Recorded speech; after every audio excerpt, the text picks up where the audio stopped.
جی السلام علیکم جی، کیا حال چال ہیں؟ ٹھیک ہے آپ؟ اچھا، یہ میری ویڈیو ہے پیلسٹائن ایشوز کے اوپر کہ فلسطین کے کیا مسائل ہیں اور ان کا کیا حل ہے۔ تو اس حوالے سے یہ میری ویڈیو انشاءاللہ اسی کے اوپر 2-3 ویڈیوز آئیں گی جو پیلسٹائن ایشو کو میں انشاءاللہ پورا آپ لوگوں کو سمجھاؤں گا کہ یہ کیا مسئلہ تھا اور کیسے یہ جو ہے گرو کیا اس مسئلے نے۔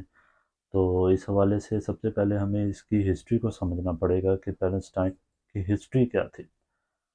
تو یہ بات ہے 1946 کی، جب آج سے آپ لگا لیں کہ تقریباً 100 سال پرانی بات ہے،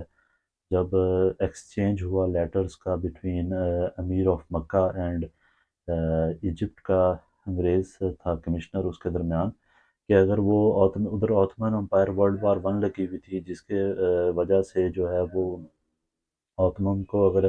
عربین پہ شکست ہو جاتی ہے اور عربینس اگر جیت جاتے ہیں تو وہ کہتا تھا کہ میں عربین میں آپ کو ایک لینڈ لے کے دوں گا جس کا نام پیلسٹائن ہوگا۔ پیلسٹائن چونکہ وہ عربینس کا ہی حصہ تھا تو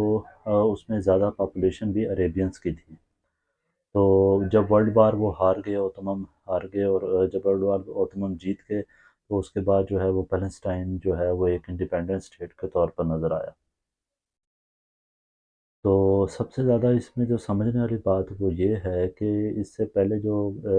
انگریزوں کی حکومت تھی، آپ میپ دیکھیں اٹھا کے، اس پہ انگریزوں کی حکومت تھی، پوری لینڈ میں اس کی حکومت تھی، ایجپٹ میں، جارڈن میں، سیریا میں، عراق میں، ایران میں، ساری اس نے جو ہے وہ اپنی حکومت قائم کی ہوئی تھی، اور وہ چاہتا تھا کہ ان کو اسی طرح ڈیوائڈ کر کے رکھا جائے۔ اور اس میں بھی اسی نے وہی کیس دہرایا جو اس نے کشمیر میں دہرایا تھا۔ کشمیر کی پارٹیشن پہ بھی اس نے یہی بدماشی کھیلی تھی کہ جاتے جاتے تقسیم کرتے ہوئے ایسی تقسیم کر گیا جو ابھی تک جو ہے وہ مسئلہ حل ہونے کو تیار نہیں ہے۔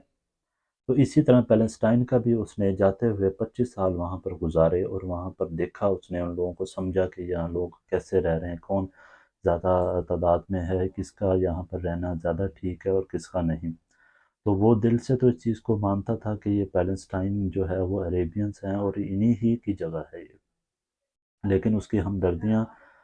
یہودیوں کے ساتھ تھیں اور اس نے فل ٹائم یہودیوں کو سپورٹ کیا۔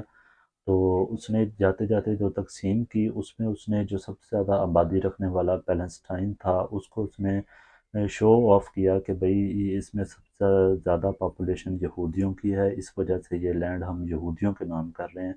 ایز کمپیئر ٹو فلسطین، ایز کمپیئر ٹو عربینس۔ تو یہ اس نے بہت بڑا جو ہے وہ خنجر جو ہے وہ مسلمانوں کی پیٹھ پر جو ہے وہ گھونپا۔ تو اس حوالے سے یہ بڑا سمجھنے والا پوائنٹ ہے کہ دیکھیں، جب ایک پاپولیشن جو ہے فلسطین کی جو پاپولیشن ہے وہ سب سے زیادہ ہے، وہاں پر عربین سب سے زیادہ ہیں، تو اب یہ برٹش نے ایسی کیا بدماشی کی کہ جاتے جاتے وہ پارٹیشن ایسی کر گیا کہ ان لوگوں کو سپورٹ کر گیا۔ وہ چاہتا ہی نہیں تھا کہ 100 سال سے جو ہے وہ یہ مسئلہ حل ہو سکے۔ تو پھر اس نے بھی اسی میں یہ فلسطینیوں نے اپنی جانیں بھی قربان کی، انہوں نے یہ شو کیا کہ یہ ہماری یو این اسمبلی میں جائے گا، مسئلہ حل ہو جائے گا، لیکن یو این اسمبلی نے ہی یہ مسئلے کو مزید لٹکا دیا۔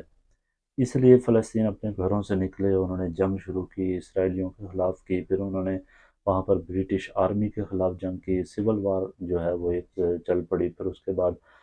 پیلسٹائن اینڈ اسرائیل وار وہ بھی سیکنڈ فیز میں وہ سٹارٹ ہو گئی۔ پھر اس سے یہ جو ہے یہ ساری جو ہے ورلڈ وار 1 کے بعد یہ ساری سچویشن جو ہے یہ کھچڑی سی ایک پکی جو ابھی تک پک رہی ہے۔ اور ریسنٹ اس میں یہ آیا کہ پھر دوبارہ سٹرائک ان کے آپس میں درمیان میں شروع ہو گئی ہے۔ کچھ علاقے جب ان کی پارٹیشن ہوئی تھی، کچھ علاقے غزہ، ویسٹ بینک اور اس طرح یہ اسٹرپ ان کے پاس تھی، فلسطینیوں کے پاس، باقی سب پہ یہودیوں کا قبضہ تھا۔ تو 1946 سے لے کر آپ 1970 تک دیکھیں تو فلسطینیوں کے پاس بالکل چھوٹا سا رقبہ ان کے پاس رہ جاتا ہے جو بیچارے اپنے حقوق کے لیے لڑ رہے ہیں۔ آپ دیکھیں کہ 80% جو ہے وہاں پر پاپولیشن فلسطین کی تھی، تو انہوں نے اس پاپولیشن کو کیسے ختم کیا، ختم کر کے ان کے سارے حقوق سلب کر کے وہاں پر یہودیوں کی عبادت کاری شروع کی۔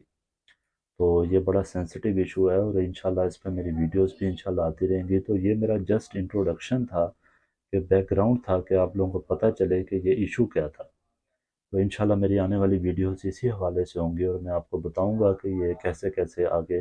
جو ہے مسئلہ بڑھتا گیا اور کون کون عناصر اس میں ملوث تھے۔ ٹیک کیئر اینڈ اللہ حافظ۔